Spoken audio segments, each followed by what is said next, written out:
दोस्तों, आज की कहानी में हम देखेंगे कि किसी अनजान बीमारी की वजह से पृथ्वी पर सारे मर्द मारे जाते हैं और बचती हैं तो सिर्फ औरतें, जो बिना मर्दों वाली दुनिया को अपने हिसाब से चला रही हैं। हालांकि किसी को ये नहीं पता कि एक आखिरी मर्द अभी भी जिंदा बचा है, दुनिया का आखिरी मर्द जो इन औरतों के साथ बच्चे पैदा करके जनसंख्या को आगे बढ़ाएगा। तो कहानी की शुरुआत एक अनजान बीमारी से होती है जो अचानक पूरी दुनिया में फैल गई और उसने लोगों को मारना शुरू कर दिया। लेकिन सबसे अजीब बात तो ये थी कि इस बीमारी से सिर्फ आदमी ही मर रहे थे, औरतों पर इसका कोई असर नहीं हो रहा था, जिसके चलते कुछ ही महीनों के अंदर पृथ्वी से सारे मर्द विलुप्त हो गए। धीरे धीरे इस बीमारी को फैले 8 साल बीत चुके थे और अब दुनिया में सिर्फ औरतें ही बची थीं। वहीं अमेरिका में हम एक ऑर्गेनाइजेशन गीली कच्छी ग्रुप को देखते हैं जो कि पूरी दुनिया को कंट्रोल कर रही थी। इसकी हेड लीडर थी पप्पी प्रधान, जिसने पुरुषों के विलुप्त होने के बाद सब कुछ खुद कंट्रोल करने का जिम्मा लिया और जो उनके पास आखिरी पुरुषों का वीर्य यानी सफेद पानी बचा था, उसकी मदद से गीली कच्छी ग्रुप सबसे ताकतवर हो गया, क्योंकि पुरुषों के खत्म होने के बाद वो उनके सफेद पानी से ही जनसंख्या को आगे बढ़ा सकते थे। और अब ये सफेद पानी इन औरतों की दुनिया की सबसे महंगी चीज बन चुका था, जिन्हें ये लोग व्हाइट गोल्ड भी कहते थे। और क्योंकि सफेद पानी की संख्या काफी सीमित थी और हर कोई इसे अफोर्ड नहीं कर सकता था, इसलिए ये भड़वे गीली कच्छी ग्रुप वाले हर साल एक लॉटरी निकालते थे, जिसमें जीतने वाली औरतों को प्रेग्नेंट होने का मौका मिलता। उन्हीं औरतों में से एक पिंकी पिटाश भी थी, जिसका 8 साल पहले पति और बेटा दोनों उस बीमारी में मारे गए थे। इसलिए वो जल्दी से जल्दी एक बच्चा चाहती थी ताकि उसके पास कोई तो अपना हो, जिसके लिए वो अपनी बेस्ट फ्रेंड मार्था मुट्ठी को उसकी सिफारिश लगाने को कहती है, क्योंकि मार्था मुट्ठी इस गीली कच्छी ग्रुप में काम किया करती थी, जिसके साथ वो ग्रुप की बॉस पप्पी प्रधान की भी काफी करीब थी। वहीं दूसरी तरफ पप्पी प्रधान की इस लॉटरी सिस्टम से कई सारी औरतें नाखुश भी थीं, जिनमें से एक थी ये सस्ती मस्ती। और आज भी जब पप्पी प्रधान स्टेज पर स्पीच दे रही थी, तभी सस्ती मस्ती उस पर अपनी ड्रिंक फेंक देती है, जिसके बाद एक ऑफिसर छप्पन छुरी उसे गिरफ्तार कर लेती है। लेकिन जैसे ही वो दोनों पुलिस स्टेशन में आती हैं, सस्ती मस्ती छप्पन छुरी से लिपट जाती है और वो दोनों वहाँ पर दबा दबा कर मजदूरी करने लगती हैं। और तभी हमें पता चलता है कि छप्पन छुरी और सस्ती मस्ती रिलेशनशिप में हैं। दरअसल इस दुनिया में कोई आदमी तो थे नहीं, इसलिए अब औरतों को ही आपस में कैंचियां चलानी पड़ती थी। आगे एक दूसरे का पानी निकालने के बाद छप्पन छुरी उसे समझाती है कि तुम्हें पप्पी प्रधान का विरोध करना बंद कर देना चाहिए, क्योंकि पप्पी प्रधान ही उस गीली कच्छी ग्रुप की मालकिन है और उसके दम पर ही वो सब कुछ कंट्रोल कर पा रही है। तभी छप्पन छुरी को वहाँ पर किसी के आने का एहसास होता है, तो वह जल्दी से सस्ती मस्ती को बेहोश कर देती है। उधर दूसरी तरफ आज पिंकी पिटाश का नाम उस लॉटरी में निकल आता है, जिससे वह बहुत खुश होती है। इसके बाद जब पिंकी पिटाश मार्था मुट्ठी के साथ अपने फार्म में काम कर रही थी, तभी वहाँ पर ऑफिसर छप्पन छुरी सस्ती मस्ती को छोड़ने आती है। उसने उसे सजा के तौर पर नशे की दवाई दे रखी थी, जिस वजह से अब वो 5 दिनों तक नशे में रहेगी। फिर अगले दिन पिंकी पिटाश गीली कच्छी ग्रुप में जाती है ताकि वो अपनी गुलाबी गुफा में उस सफेद पानी को डलवा सके। लेकिन वहाँ पर उसे रोजमेरी नाम की एक औरत मिलती है, जो उसे बताती है कि उस लॉटरी में नाम आने के बाद भी मैं प्रेगनेंसी की दूसरी स्टेज तक नहीं पहुँच पाई, क्योंकि मेरा शरीर अब उस लायक ही नहीं बचा कि मैं बच्चा पैदा कर पाऊँ। आगे सफेद पानी डलवाते वक्त पिंकी पिटाश की भी फटी पड़ी थी कि कहीं उसका हाल भी रोजमेरी जैसा ना हो जाए। वहीं दूसरी तरफ जब मार्था मुट्ठी पप्पी प्रधान के ऑफिस में साफ सफाई कर रही थी, तभी वह गलती से पप्पी प्रधान की बातें सुन लेती है, जहां पर वो अपने एक डॉक्टर को अकेले में बता रही थी कि हमारे पास एक ऐसा खजाना है जिसकी मदद से हम हमेशा इस दुनिया पर राज कर सकते हैं और ये सारी बहन की लिमड़ियां पूरी जिंदगी मेरी गुलामी करेंगी।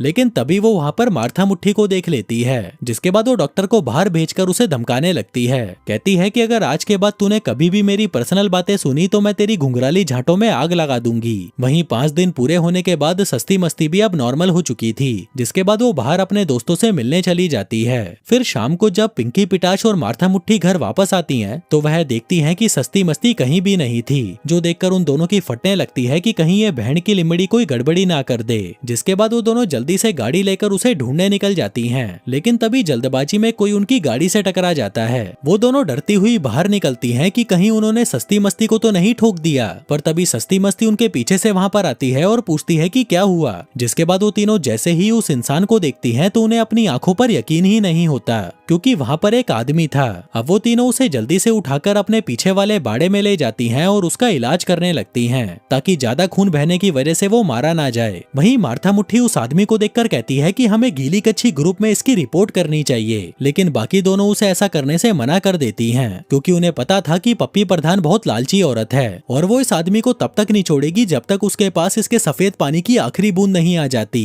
इसलिए वो सोचती हैं कि क्यों ना इस आदमी का इस्तेमाल वो पहले खुद के लिए करें, जिसके लिए उन्हें इस आदमी को अपने घर के पीछे छुपा कर रखना होगा और साथ ही ये भी ध्यान रखना होगा कि कहीं किसी और को इसके बारे में पता ना चल जाए। लेकिन सुबह होते ही उनके सामने एक और मुसीबत आ जाती है। अब क्योंकि पिंकी पिटाश का नाम लॉटरी में निकला था, इसलिए गीली कच्छी ग्रुप के कुछ लोग उसके घर को चेक करने आए थे। वो लोग देखना चाहते थे कि उसका घर बच्चे के लिए सही है या नहीं। इसलिए पिंकी पिटाश और मार्था मुट्ठी उन लोगों को संभालने चली जाती हैं, जबकि पीछे से सस्ती मस्ती अकेली उस आदमी का ध्यान रख रही थी कि कहीं वो आदमी टपक ना जाए। उधर शालू शातिर नाम की एक लड़की उन लोगों से उल्टे सीधे सवाल पूछ रही थी, जैसे कि तुम दोनों ने आज तक कितने मर्दों का हथियार अंदर लिया है और पिंकी पिटाश के पति का हथियार कितने इंच का हुआ करता था। अब वो दोनों उसके सवालों का जवाब दे ही रही थी कि तभी बाहर से उन लोगों को कुछ आवाजें आने लगती हैं। वो कहती हैं कि शायद ये उनके जानवर होंगे। उधर दूसरी तरफ वो आदमी होश में आ चुका था और वो जागते ही वहाँ से भागने लगता है। सस्ती मस्ती उसे रोकने की कोशिश करती है, लेकिन जब वो आदमी उसके काबू में नहीं आता तो वह उसके सर पर मारकर उसे बेहोश कर देती है। उधर वो गीली कच्छी ग्रुप के लोग भी आवाजें सुनकर बाड़े में आ जाते हैं, पर तभी सस्ती मस्ती कहती है कि वो आवाजें तो मैं निकाल रही थी, जिसके बाद वो लोग वहाँ से चले जाते हैं। अब कुछ देर बाद उस आदमी को फिर से होश आता है, जहाँ अब सस्ती मस्ती ने उसे कुर्सी से बांध दिया था ताकि वो वहाँ से भागने की कोशिश ना करे। वो उसे पूछती है कि तुम कौन हो और सारे आदमी तो मर गए थे ना, तो तुम जिंदा कैसे बच गए। तभी वो आदमी अपना नाम भगोड़ी लाल बताता है। वो कहता है कि देख कुतिया, मुझे अभी यहाँ से निकलना होगा वरना मेरे टट्टे जाम हो सकते हैं। पर तभी सस्ती मस्ती कहती है कि तुम मेरे सवालों के जवाब दिए बिना कहीं नहीं जा सकते। दूसरी तरफ जब पिंकी पिटाश डॉक्टर के क्लिनिक में जाती है तो उसे एक बुरी खबर मिलती है कि वो कभी भी माँ नहीं बन सकती। इसलिए वो रोते हुए मार्था मुट्ठी को कॉल करती है और उसे उसकी सिफारिश लगाने को कहती है, जिस पर मार्था उसे प्रॉमिस करती है कि वह जरूर कोशिश करेगी। जिसके बाद वो पप्पी प्रधान के पास जाकर उससे रिक्वेस्ट करती है कि प्लीज आप पिंकी पिटाश की रिपोर्ट फिर से देखो, क्योंकि मेरे हिसाब से वो एक परफेक्ट कैंडिडेट है और उसकी रिपोर्ट में जरूर कोई गलती हुई होगी। फिर कुछ देर तक उस रिपोर्ट की इंस्पेक्शन करने के बाद पप्पी प्रधान मार्था से कहती है कि तुम जाकर अपनी दोस्त को कह दो कि वह कभी माँ नहीं बन पाएगी, इसलिए वो अब इस बारे में भूल जाए। उधर पिंकी पिटाश को एक दूसरी डॉक्टर से पता चलता है कि उसकी बॉडी तो एकदम नॉर्मल है, लेकिन ऊपर कोई ऐसा है जो नहीं चाहता कि वो माँ बने। दूसरी तरफ भगोड़ी लाल सस्ती मस्ती से बात करने को तैयार था। कहता है कि सिर्फ मैं ही नहीं बल्कि मेरे जैसे थोड़े बहुत आदमी अभी भी जिंदा हैं, क्योंकि उस समय हम उस बीमारी से इन्फेक्ट नहीं हुए थे, लेकिन फिर बहुत सारी औरतें हमें अपने लिए पकड़ने लगी। वो हमें पकड़ती थी और हमसे अपने खेत में दिन रात मजदूरी करवाती थी। दरअसल वो हमें सिर्फ बच्चा पैदा करने वाली मशीन बनाना चाहती थी, इसलिए मेरे जैसे बचे हुए लोग अब अपनी गांड छुपा कर रहते हैं। मेरे जैसे आदमी किसी खजाने की तरह हैं जिनका अलग अलग औरतों का ग्रुप शिकार कर रहा है। उधर पिंकी पिटाश जो परेशान थी कि अब वो बच्चा पैदा नहीं कर पाएगी, उसके पास सस्ती मस्ती आकर उसे बता देती है कि भगोड़ी लाल हमसे बात करने को तैयार है। जो सुनकर पिंकी पिटाश भगोड़ी लाल के पास जाती है और उसे कप पकड़ाते हुए कहती है कि जरा इसमें अपने सफेद पानी की पिचकारी तो मार दे यार। दरअसल वो फिर से बच्चा पैदा करने की कोशिश करना चाहती थी, जिसके बाद वो उसके सामने अश्लील डांस करके उसका खड़ा करने की कोशिश करती है। लेकिन इतना सब कुछ करने के बाद भी भगोड़ी लाल इसके लिए तैयार नहीं होता। पिंकी पिटाश दुखी होकर बाहर आ जाती है, लेकिन उसे एक उम्मीद देने के लिए मार्था मुट्ठी भगोड़ी लाल के पास जाती है और उसे कहती है कि देख, अगर तूने ये नहीं किया तो मुझे तेरा जबरदस्ती हिला के निकालना पड़ेगा, पर मैं निकाल के तो रहूंगी ही। जो सुनकर भगोड़ी लाल की फट जाती है और वो उसे उस कप में अपना सफेद पानी दे देता है, जो देखकर पिंकी पिटाश खुश हो जाती है और जल्दी से जाकर उस सफेद पानी को अपनी गुलाबी गुफा में डाल लेती है। दूसरी तरफ हम एक बाउंटी हंटर को देखते हैं जो भगोड़ी लाल को ही ढूंढ रही थी। फिर सुबह होते ही मार्था मुट्ठी भगोड़ी लाल के पास एक बार फिर से उसका सफेद पानी मांगने जाती है, पर तभी भगोड़ी लाल उससे कहता है कि अगर तुम लोग मुझसे यही चाहते हो तो पहले तुम्हें मुझे अच्छी तरह ट्रीट करना होगा, मुझे खिलाना पिलाना होगा, नहलाना होगा और कभी कभी मेरे लुल्ले को भी हिलाना होगा। मार्था मुट्ठी उसकी बात मान जाती है और उसे अपने घर के अंदर नहलाने ले जाती है। फिर नहाने के बाद वो उसे नए कपड़े पहनने को देती है, पर क्योंकि इस दुनिया में आदमी तो थे नहीं तो उनके कपड़े भी नहीं थे, इसलिए भगोड़ी लाल को लड़कियों के ही कपड़े पहनने पड़ते हैं। जिसके बाद भगोड़ी लाल दूसरी बार भी उसे अपना सफेद पानी दे देता है। फिर कुछ देर बाद सस्ती मस्ती भगोड़ी लाल के पास आती है और उसे अच्छा सा खाना देकर उसके साथ दोस्ती करने लगती है। जिसके बाद वो दोनों दबाकर दारू पीते हैं और नशे में भंड हो जाते हैं। जिस दौरान भगोड़ी लाल चालाकी से अपनी रस्सियां खोलकर वहां से भागने की कोशिश करता है, लेकिन उसके पैर की चोट की वजह से वह ज्यादा दूर तक चल नहीं पाता और उसे फिर से वापस आना पड़ता है। आगे वो सस्ती मस्ती को बताता है कि एक आदमी मुझे एक सीक्रेट जगह पर आने को कह रहा था जहाँ पर उसका एक सुरक्षित बंकर है। मैं अपने दोस्त के साथ वहाँ पर ही जा रहा था, लेकिन उसे पकड़ लिया गया और अब मेरे पास सिर्फ एक सिम कार्ड ही बचा है जिस पर उस जगह की लोकेशन बताई जाएगी। जाएगी।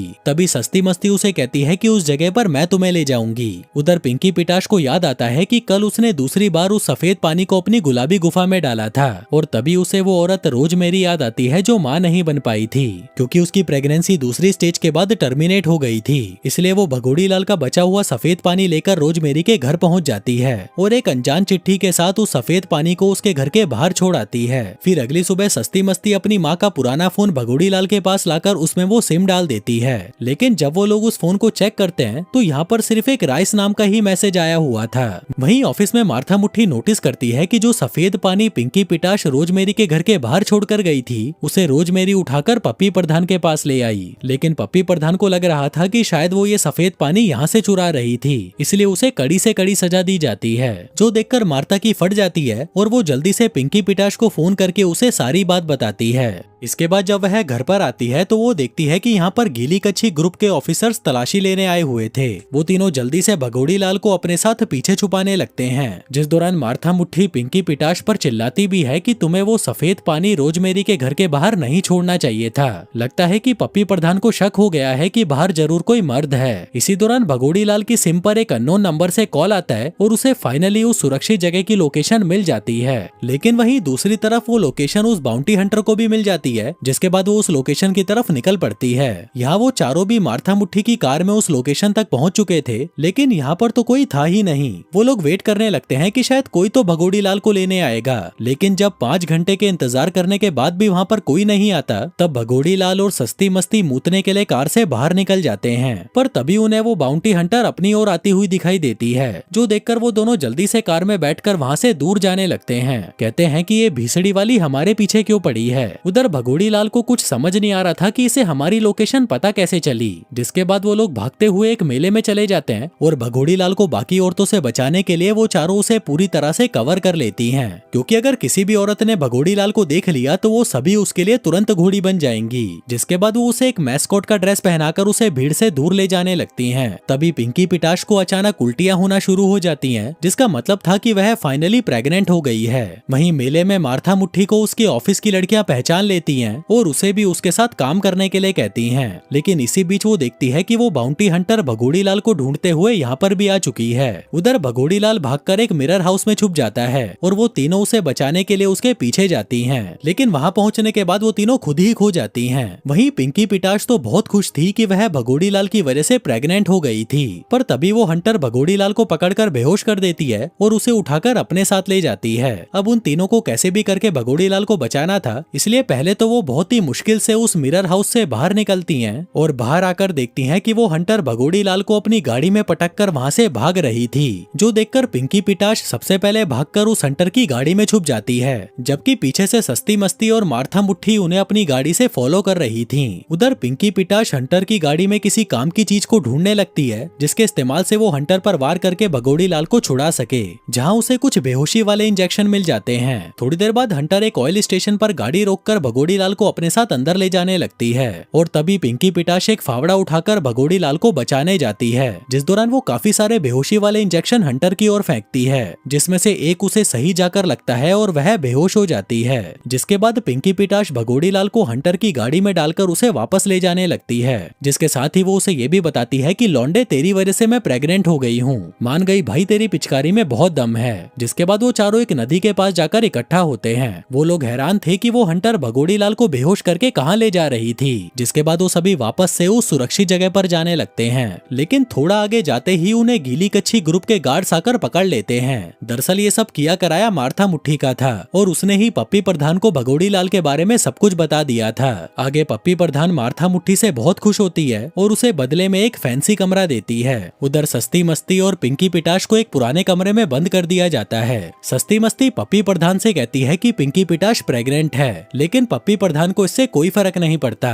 और वह उनसे कहती है कि अब तुम्हें हमेशा यहीं बंद रहना पड़ेगा। थोड़ी देर बाद जब ऑफिसर 56 छुरी उन्हें लेने आती है तो वह काफी दुखी थी, क्योंकि उसने कई बार सस्ती मस्ती को समझाया था कि वह पप्पी प्रधान के खिलाफ ना जाए, लेकिन सस्ती मस्ती कहती है कि मैं कभी भी गलत का साथ नहीं दूंगी। उधर नीचे भगोड़ी लाल के मिलने की खुशी में पार्टी चल रही थी। तभी वहाँ पर मार्था मुट्ठी भी आती है, जो एक फैंसी ड्रेस में थी। हालांकि उसे काफी बुरा लग रहा था कि उसे अपने दोस्तों को ही धोखा देना पड़ा। उधर भगोड़ी लाल जिसको बांध कर रखा गया था, वो मार्था को देखकर उसे गालियां गालियां देने लगता है। कहता है कि भीड़ की लिमंडी तेरी जैसी दोस्त से तो दुश्मन अच्छे हैं। तभी वहाँ पर पप्पी प्रधान आती है और कहती है कि क्यों ना हम सभी मिलकर भगोड़ी लाल से उसका सफेद पानी हासिल करें, जिसके लिए तुम सभी को मिलकर भगोड़ी लाल का खड़ा करना पड़ेगा। लेकिन जब भगोड़ी लाल इसके लिए तैयार नहीं होता तब वह सभी औरतें मिलकर उस पर टूट पड़ती हैं और उसके साथ जबरदस्ती करने लगती हैं। वहीं पीछे से ऑफिसर छप्पन छुरी सब कुछ देख रही थी कि भगोड़ी लाल के साथ कितना गलत हो रहा है। तभी पप्पी प्रधान मार्था को ऑर्डर देती है कि चल इसका सामान हिला और इसकी गाड़ी मलाई निकाल। लेकिन अब तक मार्था को भी गुस्सा आ चुका था और वह पप्पी प्रधान पर चिल्लाने लगती है।